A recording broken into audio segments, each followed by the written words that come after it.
நான் இன்னைக்கு ராகியுடைய தோசை ட்ரை பண்ண போறேன். யூடியூப் பார்த்துருக்கேன், அதில் ரவா அண்ட் ரைஸ் பவுடர் எல்லாம் மிக்ஸ் பண்ணி செய்ய சொல்றாங்க. அப்படியும் செய்யலாம், டேஸ்டா இருக்கும். நான் இன்னைக்கு ரொம்ப சிம்பிளான முறையில் முட்டை அண்டு தண்ணி உப்பு மட்டும் சேர்த்து செய்ய போறேன். இப்படி செய்யறதுன்னு பார்க்கலாம் வாங்க. ஒரு 3 இல்லைன்னா 4 ஃபுல் டேபிள் ஸ்பூன் ராகி மாவை எடுத்துக்கலாம், ஒரு மிக்சரில் போடலாம். அதுக்கப்புறம் ஒரு முட்டையை உடைச்சு அதிலே போட்டுக்கலாம். 1.5 கப்பு தண்ணி அதில் போட்டுட்டு கொஞ்சம் மிக்சரில் அதை நம்ம மிக்ஸ் பண்ணிக்கலாம். நல்லா கையால் மிக்ஸ் பண்ணுறதை விட மிக்சரில் மிக்ஸ் பண்ணால் இன்னும் நல்லா மிக்ஸ் ஆகும். அது இதில் உப்பு போட மறந்துட்டேன், உப்பு லாஸ்ட்டில் தான் போட்டேன். உங்களுக்கு தேவையான அளவு உப்பு இப்போவே சேர்த்துக்கலாம்.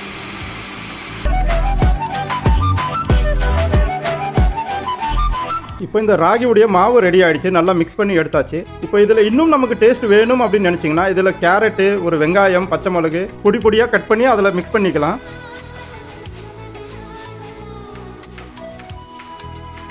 இப்போ நம்ம கட் பண்ணி வச்சிருக்கிற இந்த வெஜிடபிள் எல்லாமே அந்த ராகி மாவில் போட்டு நல்லா மிக்ஸ் பண்ணிக்கலாம். இப்போ ராகியுடைய மாவு வெஜிடபிள் எல்லாமே மிக்ஸ் பண்ணி இப்போ தோசை போடுறதுக்கு இப்போ ரெடியாக இருக்கும். இப்போ தோசை எப்படி வருது அப்படின்றத ட்ரை பண்ணி பார்ப்போம். இப்போ இதில் நம்ம லேசாக கொஞ்சம் எண்ணெயை போடலாம். நெய் இருந்தால் இன்னும் டேஸ்ட்டாக இருக்கும், நெய் கூட போடலாம்.